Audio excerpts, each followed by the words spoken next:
Hello, my dear friends. I'm Mr. Sean Rabbit, and I'll tell you terrible stories.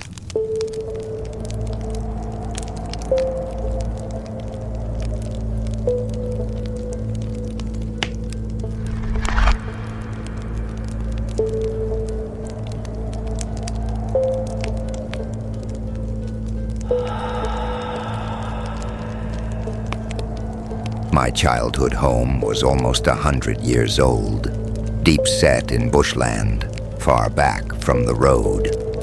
Hard to get to unless you followed a snaking driveway up through the eucalyptus and ferns and camphor laurel.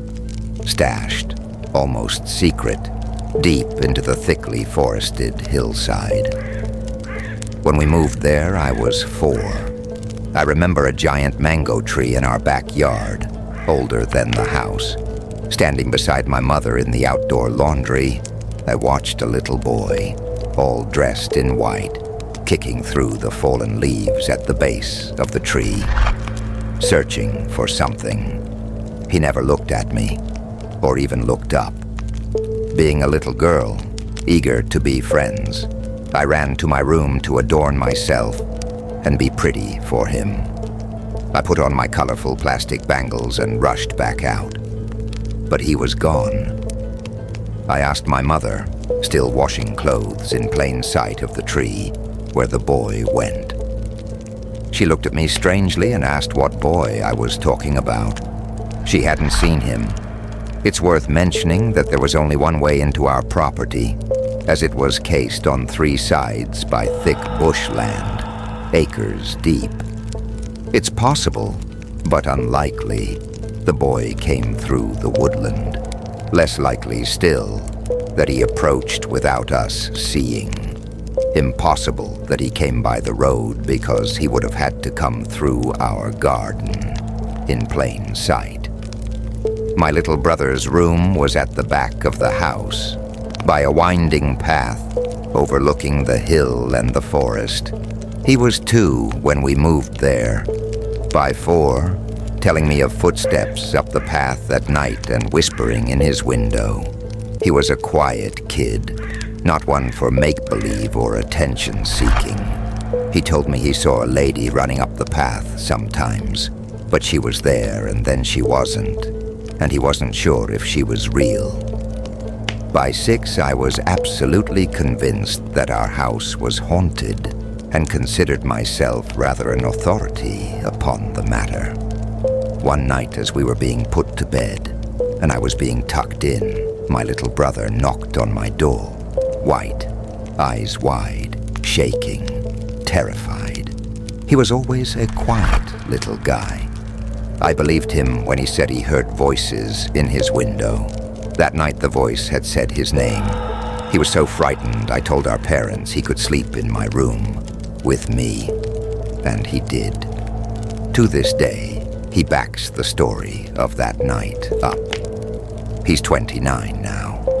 I believed him then, and I believe him still. It's strange. As kids, I never thought our parents took us seriously.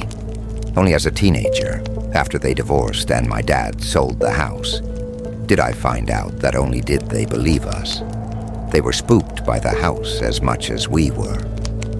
My dad built a veranda onto the kitchen and knocked out the old back door. Before he knocked it out, you could smell kerosene burning in the kitchen at night.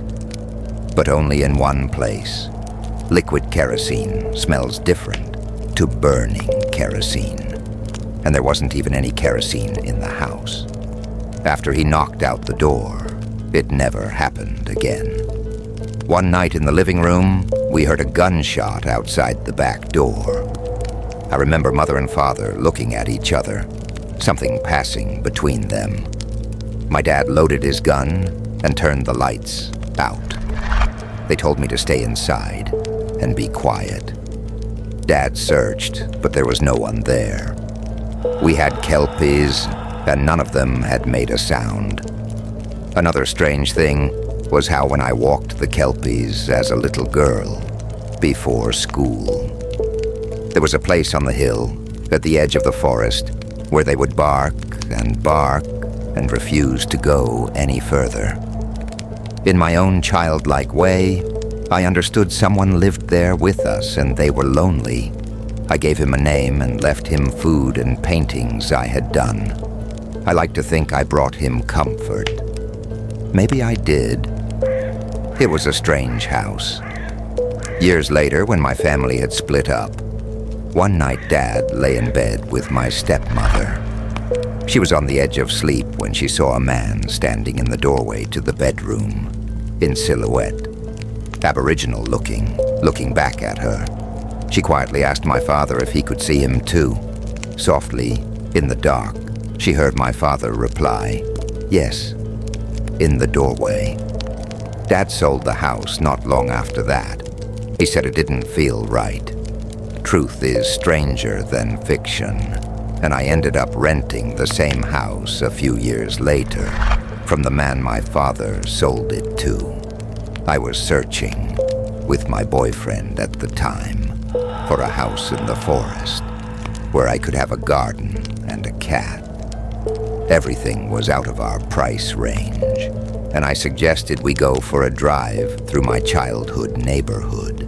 My old home was up for rent and affordable. It felt totally odd moving back in. The fact it was haunted was not the least of it. I will never forget the first night we spent there before the power was switched on. Sitting in the kitchen, it was midwinter, freezing for Australia. The wind howling through the forest around the house, my kitten curled up in my lap. Through the huge glass sliding doors that overlooked the yard, a translucent white shape floated up the stairs and across the veranda. I was rigid with fear, praying that I had imagined it. When my lad looked at me, he said, "You saw that too." Luckily, he was as steely as I was. We slept in the center of the house, surrounded by candles. Spooked, but that was before everyone had a mobile phone, and no way were we walking 3 kilometers into town.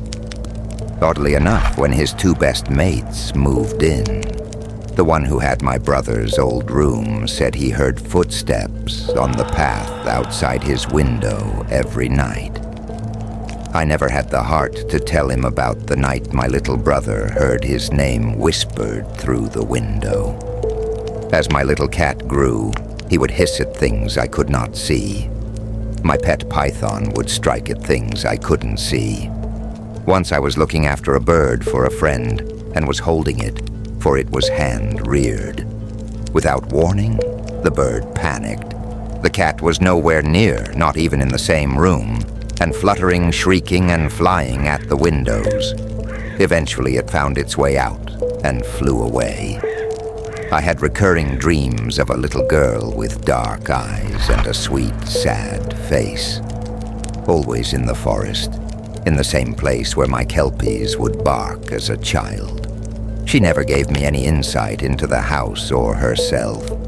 She would only look at me, and then I would wake. I don't know if the dreams had anything to do with the house, but when we moved, plainly I did not renew that particular lease. I never had those dreams again. Like a switch was shut off.